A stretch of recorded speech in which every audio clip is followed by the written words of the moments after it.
Saeimas deputāts Putra 17. jūnijā sociālos tīklos nāca klajā ar sensacionālo paziņojumu.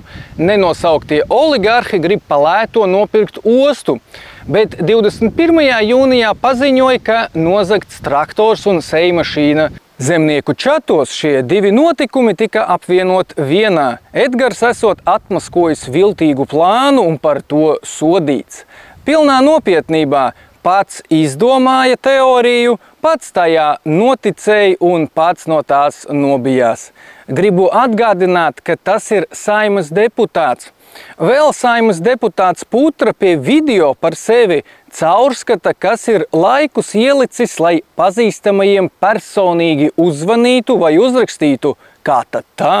Vēl deputāts zvana visiem, kam var un sūdzās par sliktajiem video un lūdz, lai liedz tos taisīt. Šāda ir deputāta Putras izpratne par vārda brīvību.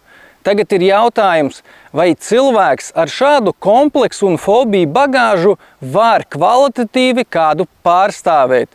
Jo, kā redzam, Edgars savu laiku tērē, lai neļautu vienam tiktokerim runāt. Viņš vēl nemaz nebūdams liels priekšnieks, jau ir pievērsies cenzūrai. Edgars, tas nav tas nozagtais traktors? Protams, ka nav.